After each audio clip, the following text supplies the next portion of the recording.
We are the 18th of June 2026. Welcome to ALEXPLORATION, a journey through geopolitical issues, myths of the past, and artistic heroes of our time.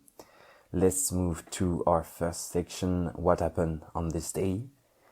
On the 18th of June 1815, Napoleon Bonaparte was defeated at the Battle of Waterloo, ending more than 23 years of recurrent warfare between revolutionary and Napoleonic France and the other major powers of Europe. The beginning of the 19th century was marked by Napoleon's remarkable military successes. After becoming Emperor of the French in 1804, he built a vast empire and repeatedly defeated coalitions formed by Britain, Austria, Prussia, and Russia.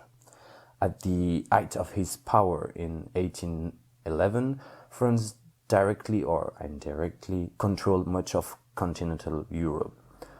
However, the situation changed dramatically after Napoleon's disastrous invasion of Russia in 1812. The campaign destroyed most of the Grand Army and encouraged his enemies to unite against him. In 1813, Napoleon suffered a major defeat at the Battle of Leipzig, often called the Battle of the Nation, the largest battle of the Napoleonic Wars. The following year, Allied armies invaded France and captured Paris, forcing Napoleon to abdicate.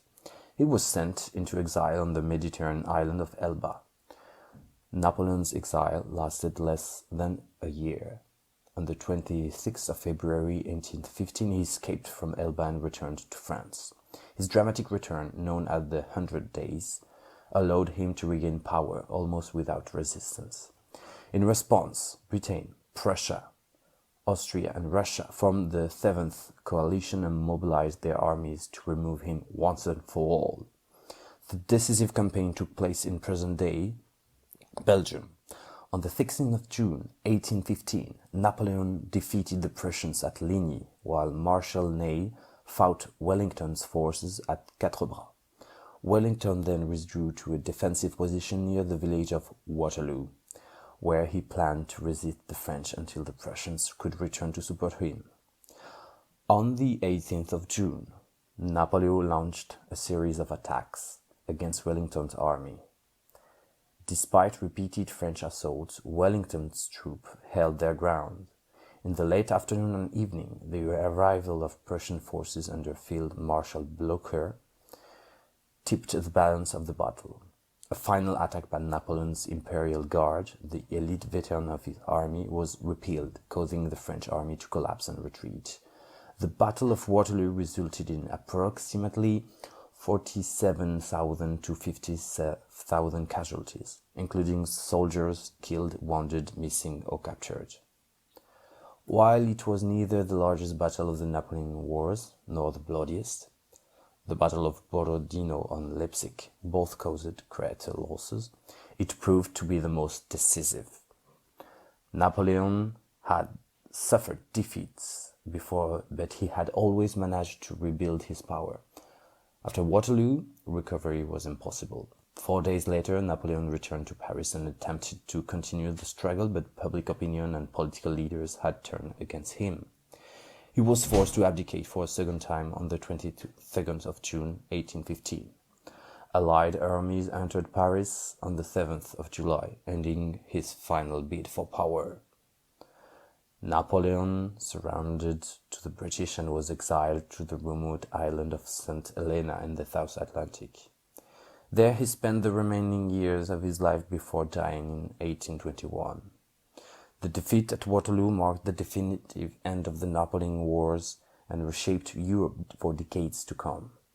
The settlement established by the Congress of Vienna created a new balance of power among the European states.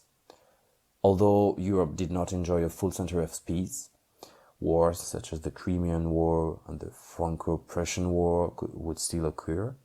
Waterloo ended the era of Napoleonic expansion and inaugurated a period of relative stability in international relations that lasted until the outbreak of the First World War in 1940.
This was Ludwig van Beethoven Wellington's Victory, Opus 91, directly linked to Napoleon, of course. I'll turn the floor over to Alexor, the elder. Ladies and gentlemen, and everyone else, today we are going to discuss the mythological figure of Oedipus. Oedipus is a man cursed before he is even born. Throughout his life, he struggles against a destiny that seems impossible to escape. The gods appear to persecute him, and every attempt he makes to avoid his fate only brings him closer to it. The story begins in Thebes, where King Laius and Queen Jocasta receive a terrifying prophecy. Their future son will one day kill his father. Determined to prevent this fate, they decide to abandon the child shortly after his birth. A shepherd is ordered to leave the baby to die on a mountainside. Unable to carry out the cruel order, the shepherd takes pity on the infant and hands him to another shepherd from Corinth. The child is eventually adopted by King Polybus and Queen Merope, who have long suffered from being unable to have children of their own. They raise him as their son and name him Oedipus. As he grows up, Oedipus is admired by everyone around him, but one day during a quarrel, someone calls him a bastard. Troubled by the accusation, he secretly travels to Delphi to ask the oracle whether Polybus and Merope are truly his parents.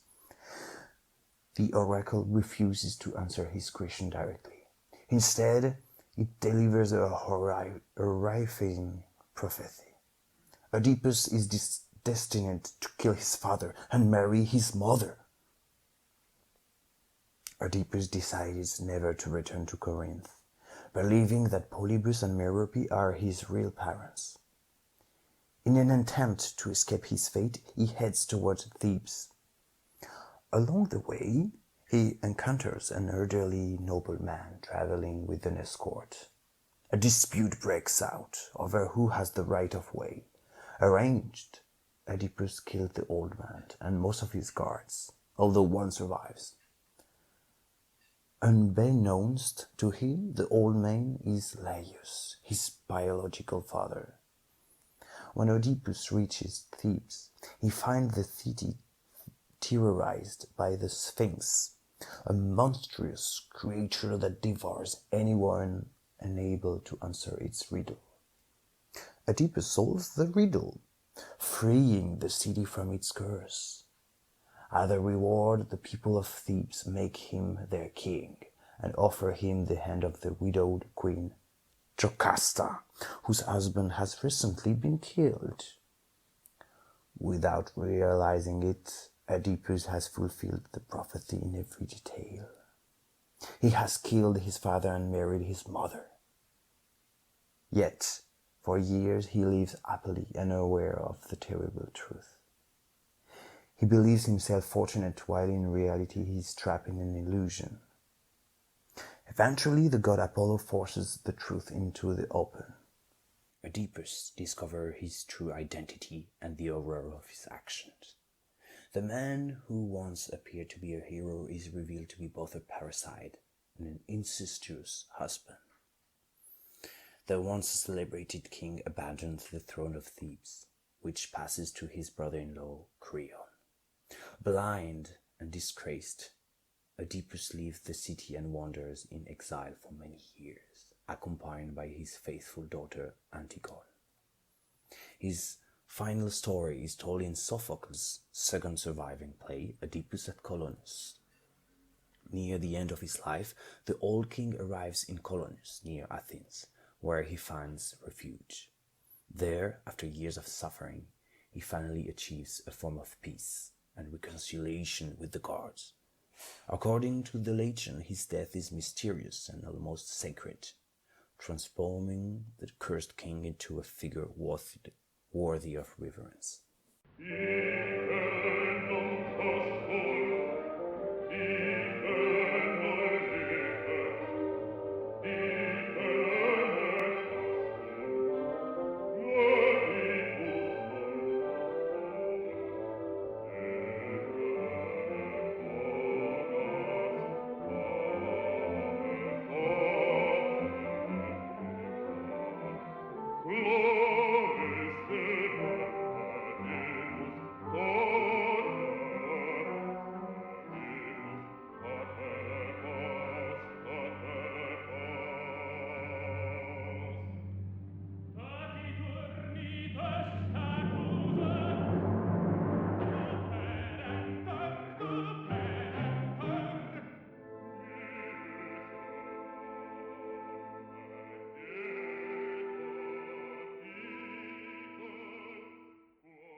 You were listening to George Enescu, Oedipus, 1936.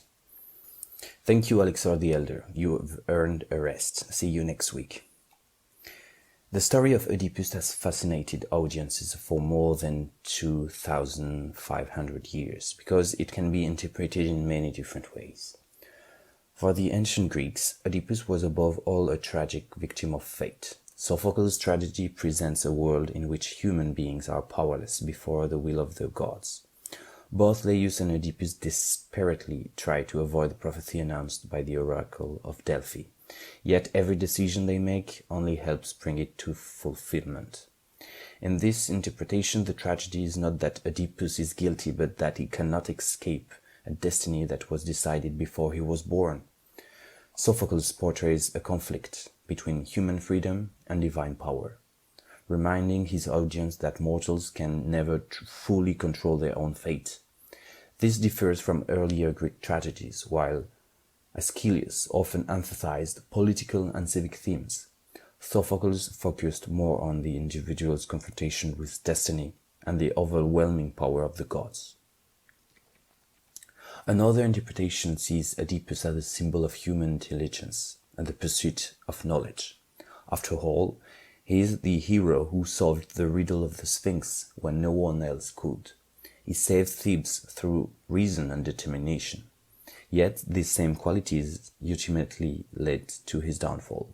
When a plague strikes Thebes, Oedipus refuses to accept ignorance.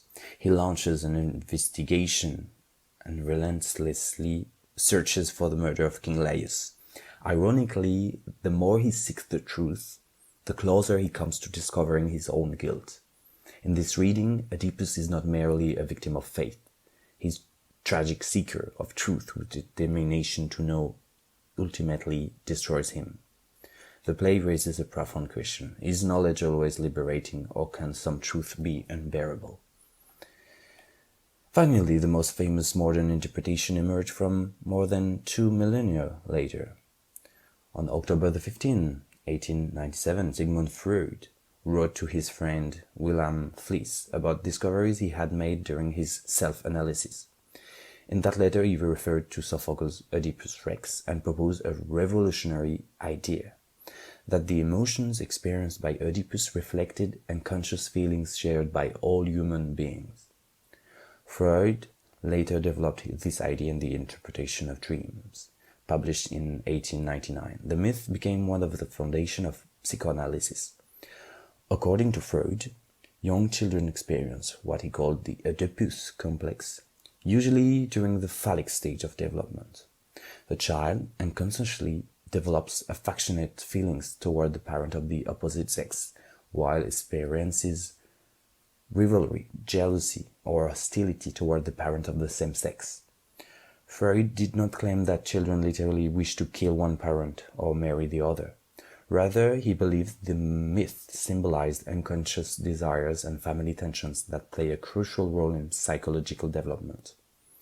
According to psychoanalytic theory, successfully resolving this conflict is essential to personality formation. Through identification with the rival parent, the child develops a sense of identity, learns social rules, and acquires an understanding of difference between generations and sexes. The concept becomes one of the central pillars of psychoanalysis and remains one of Freud's most famous ideas. But many psychologists have criticized the Oedipus complex for its lack of scientific evidence. Freud developed this theory primarily through the analysis of a limited number of patients rather than through controlled experiments. As a result, many of his claims are difficult or even impossible to test scientifically. Critics have also argued that Freud placed too much emphasis on sexuality in childhood. Modern developmental psychology generally views children's emotional and family relationships as more complex than the model proposed by Freud. Anthropologists have raised another objection. Family structures and child-rearing practices vary greatly across cultures, making it difficult to support Freud's claim that the Oedipus complex is a universal stage of human development. What is remarkable is that scholars still debate the true meaning of Oedipus. For some, he is a victim of divine fate. For others, he is a symbol of humanity's endless search for truth. For Freud, he became the embodiment of a culture's psychological conflict. Oedipus is at once a king, a criminal, a hero, a victim, a seeker of truth, and a psychological symbol.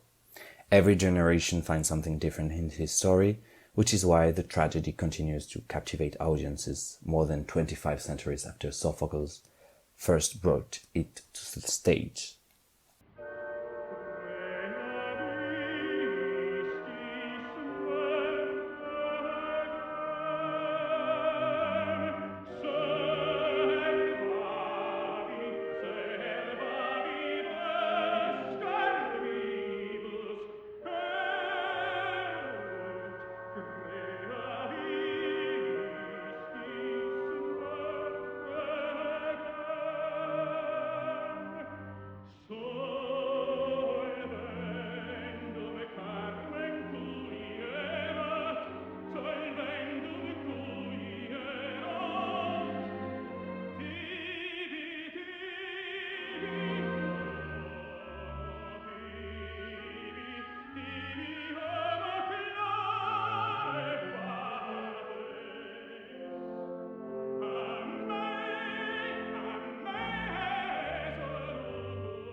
So today for the cultural interview, I welcome Juliette Marmisse, Public Relations Officer at the Avignon Festival. Welcome, Juliette. Thank you. Hi. So as always, my first question will be about your academic background. What is your academic background, please? So I studied partly in France and partly in Spain. After finishing high school with a focus on literature and visual art and theater, I studied visual art at Bordeaux Montaigne University, 3 years.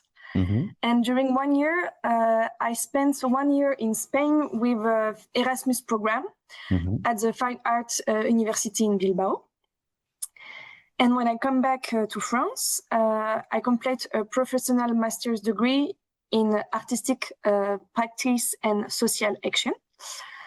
So this program prepared me to lead art workshop in school, social organizations, and healthcare centers.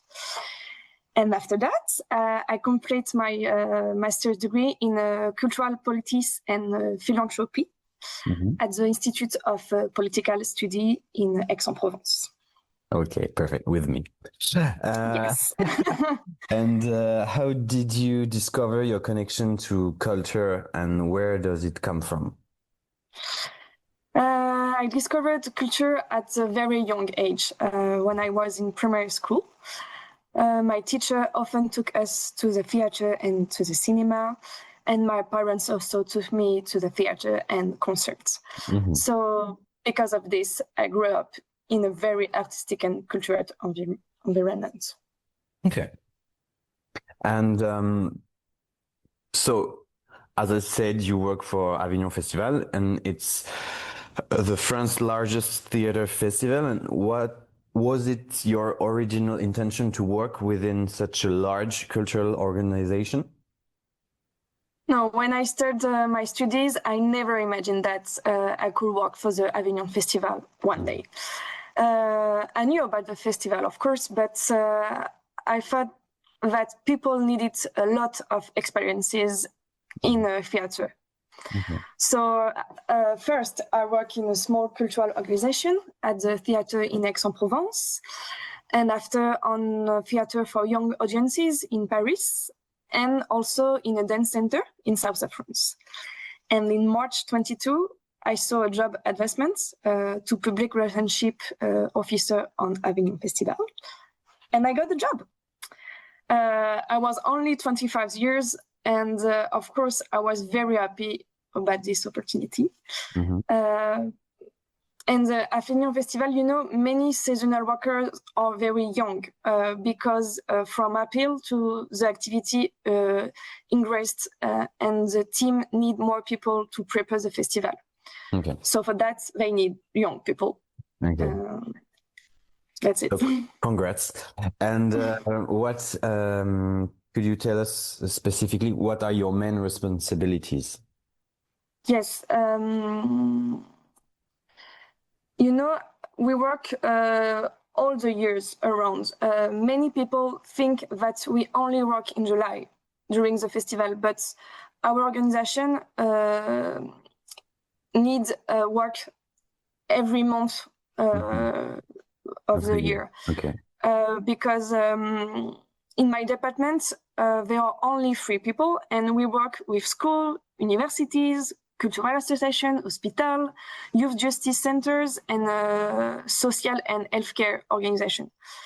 And we organize workshops, meeting with artists, discussion, educational activity about the history of festival. We made public presentation, and in July, of course, we have the festival. So we organize special programs for our audiences. It's a lot of work because we work a lot on July, but we work a lot September to July. So. Okay. What are the inherent challenges of your job? One of the main challenges of my job is helping people who are not used cultural activities feel welcome in a theater and cultural venues. Okay. Avignon has very different communities. Some people are old and wealthy, and will over have more difficult social and economic situation. So it's important to create a connection between this group and makes cultural accessibility to everyone. Okay, I see. It's really important. And given that the country is really so heavily centered around its capital, isn't working outside Paris a disadvantage, you would say? I think working outside Paris is not a problem. Of course, many cultural activities take place in the capital, but for many years now, cultural center and theater have opened all over France. So, and especially in rural areas. And today, the artists travel easily. And Avignon Festival, we welcome artists and audience for all the world. So it's okay. Okay. And I think you like the region where you're living, right? Yeah. Yeah, it's south of France. So we have sun all the time. So it's really nice. And is there a project you've led and that you are particularly proud of? One of my projects that makes me very proud, it's our partnership with Young Justice Services. We welcome 10 young people for 5 days to create a theater performance. They work with professional theater directors and technicians, and they are provided with accommodation and meals, and together they write a play, rehearse and perform in front of an audience. And it is very moving to see these young people who are often far from culture and have a difficulty lives because involved in artistic projects. This experience helped them gain confidence and feel valued, you know. And for me, it's one of the biggest projects we have in Avignon Festival. Okay. And what challenges do you think lie ahead for the Avignon Festival and for the culture in general in France? You know, Avignon Festival is more than 80 years old now. So it's an old festival, and because it was created in 1947 by Jean Villard. And one of the biggest challenge today is the climate change. Because the festival takes place in July, mostly in outdoor historic places. So welcoming more than 150,000 spectators where temporary can reach over 40 degrees become a real challenge, you know, because it's really hot in Avignon, and we try to reduce our environmental impacts by limiting travel and improving our practice. But however, a festival still uses a lot of resources.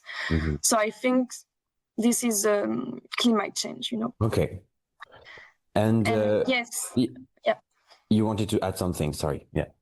No, yes, I am also worried about the future of the cultural sector because public funding is decreasing, and many artistic companies are facing financial difficulties. And also, schools have less money to take students to the theater, cinema, museum. And if this situation continues, inequalities in access to the culture may increase also, you know? Okay. Yeah, that's really issue. And with AI, new technologies and other popular forms of entertainment, such as streaming and video games, isn't theater becoming a bit outdated? I don't think so. I think theater will become outdated, as you say. Theater is a live art form that allows people to share emotion directly with an audience, you know. And theater is also part of our cultural heritage. So it is a place to reflection, discussion, and sometimes political debates. As long people have important issues to discuss, theater will continue to have an important role, I think. Okay. So yeah, for you it will continue, and yeah. And a funny question: if you became Minister of Culture, Juliette Marmisse, Minister of Culture, what would be your first action? It's a difficult question. If I were Minister of Culture, I think I would like increase funding for cultural centers and young artistic companies. And I would like also create more cultural venue in rural area, as I said. And most importantly, I will make culture more accessible to the young people because they are the audience of the future. So. Okay. Yeah. Okay, so we'll see if you are a Minister of Culture, if you do what you promise, okay? And finally, what's a recent artistic discovery you'd like to share with us? I really admire the work of Rebecca Chaillon, a French playwright and theater director. In her work, she explored power relation, discrimination, and marginalized identities. So her performances are very committed and often speak out against racism and gender inequality. And this year we have Rebecca Chaillon in Avignon Festival with a new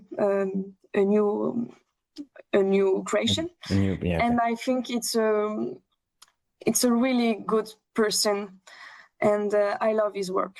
Really. Okay, so I think you answered all my questions. So go see, for the listeners, go see and go to Avignon for the festival in a few weeks. When? Yeah, 3 weeks, yes. Okay, perfect. Wow. So a bit of pressure for you, a stress? Yeah, a lot of pressure, but it's okay. I like my job, and I like July with a lot of people and a lot of creation, so it's okay. Okay, perfect. So thank you really much, Juliette, and maybe we'll see you soon, I hope. Okay. Yes, thank you very much. Bye-bye. Bye-bye. For this second interview, I'm glad to welcome Pauline Michel, Collection and Public Art Outreach Officer for the city of Nice. And as always, can you describe your academic background, please? I first wanted to work in communication, so I did a bachelor's degree in communication. But I also wanted to stay connected to the cultural and fine arts, so I continued with the master degrees combining communication and cultural management. These 2 years of master degree were very interesting because I learned about the museum world and I had the opportunity to coordinate a cultural project. Where come from your connection to this cultural world? What made you decide to pursue this field? This connection to the cultural world comes from my passion for cinema. I found in cinema a strong sense of freedom and openness to the world. It's my favorite filmmaker is Stanley Kubrick. I decided to pursue this field because I believe that culture helps us grow and sometimes escape from reality. It gives us a better understanding of the world. For me, each painting, film, or performance tells a story and reflects a different time or perspective. It allows us to travel to things and to learn. That's why I find the cultural field so important and inspiring. Okay, and what are the pros and cons of working on the French Riviera, sorry. One big advantage is the sun, because I live in Nice, and the beautiful natural environment, especially the connection to the Mediterranean. There is also a strong cultural diversity with a rich history in Nice, in the city of Nice, from prehistory to the Belle Époque. The university and professional network, which make it easier to build a connection and find opportunities. Cons. However, salaries can be low, especially at the beginning, and a lot of experiences is often required. Housing is expensive and the cost of daily life is quite high. Sometimes there can also be a lack of openness to certain projects, and the environments can feel a bit closed or exclusive. Okay, and what do you like the most about your work? It's a good question. I am the creative phase of the project. I enjoy starting from nothing, thinking about different possibility and building something step by step. Then I really like sharing with others. For me, creativity and transmission are the most important parts of my work. Do you ever work with artists outside the visual arts field at the museum? Yes, I have worked with two artists, two international artists, Noël Dola and Bernard Venet, on interviews about their career and their relationship to art in public space, because they are created many pieces of art exhibited in Nice. Great. And which project are you most proud of? The project I am most proud of is developing communication strategy around the collection of the Renoir Museum in Cannes-sur-Mer. I also created a partnership with Bloomberg Connect, a cultural hub, to highlight artworks in a public space in Nice. And do you have any projects in mind, and if so, what are they? Yes, I do. I would like to create a mediation program around artists from Nice with visits to their studios for school and the general public and meetings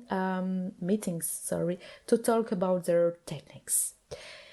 I would like to invite a major artist, maybe Jiher, to Nice for a large-scale project in the public space. Large, sorry for my French pronunciation. According to you, what are the biggest challenges for museum cultural mediation in France now? The biggest challenge are adapting to new technologies and seeing the museum as an experience. It is also important to renew the relationship with the public and reach more diverse audiences. Museums also need to respond to major social issues such as feminism, ecology, or colonial history. If you had the ability to create your own museum, Pauline, how would it be? Where and which exhibitions?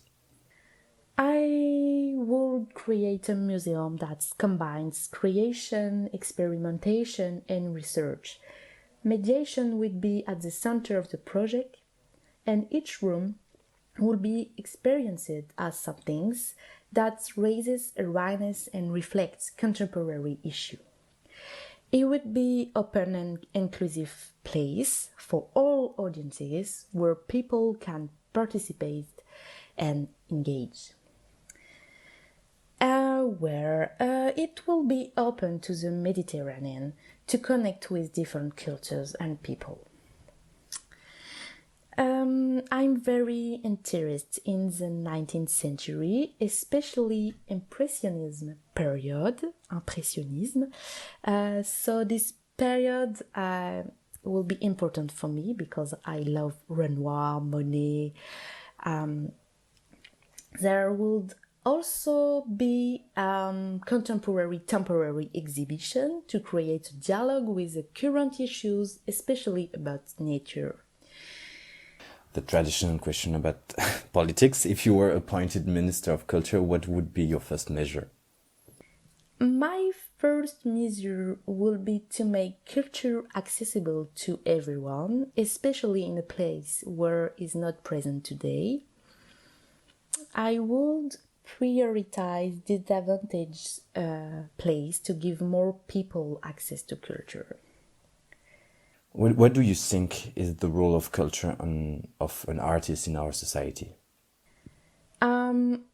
I think the world has changed and artists have an important role. Through their work, they can raise awareness and share messages without being fully political. They can help people think about the major issue like the environment or war. Culture also has an important role in entertainment, helping people escape from a reality that can sometimes be difficult or stressful. My last question. What is the latest artistic discovery you would like to share with listeners? Yes, it's a good question. I would like to talk about a Dutch artist, Justin Dallings, whose work I saw at the Photography Museum in Nice. She presented around 60 portraits, and her work questioned traditional ideas of beauty and challenged the aesthetic standards of contemporary society. She is inspired by classical painting, and her photographs have a very detailed composition that makes the viewer reflect on the human condition. Thank you really much, Pauline, Michel. Have a nice day and see you soon, I hope. For this cinematic review, I want to talk about a series that impacts me a lot, Pose.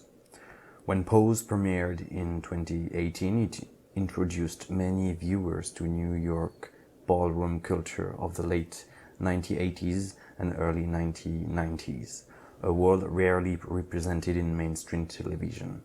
Created by Ryan Murphy, Brad Falchuk and Steven Canals, the series follows Blanca Rodriguez Evangelista, a transgender woman who leaves the House of Abundance to create her own chosen family, the House of Evangelista. Through her story, Pose explores identity, belonging, resilience, and the challenges faced by LGBTQ plus people, including discrimination, poverty, racism, and transphobia. The series is also set during the height of the HIV/AIDS epidemic, showing both the devastating impact of the crisis and the solidarity that emerged within affected communities. One of the Pose's greatest achievements is its representation. At the time of its release, it featured the largest cast of transgender actors ever assembled for a scripted television series, including M.G. Rodriguez, Indy Amour, Dominic Jackson, Angelica Ross, and Billy Porter. Porter's performance as Prey Tale earned him an Emmy Award. Critics praised the show for its emotional storytelling, strong performances, and its portrayal of a marginalized community. Some, however, felt that later seasons became overly melodramatic and that certain aspects of ballroom culture were simplified for mainstream audiences. Despite this criticism, Pose remains a landmark television series. More than a story about ballroom culture, it is a moving portrait of people creating families, finding dignity, and building community in the face of adversity. Dear listeners, we are coming to the end of this radio program. If you have any recommendations, questions, or suggestions, please feel free to send them to me at the following address, alexis.lidek@gmail.com. I will be happy to respond and share them during the next program. As we say in Brittany, Kenavo, au revoir in French. Maybe see you next Thursday. Take care, and I leave you with Tchaikovsky, Dance of the Sugar Plum Fairy.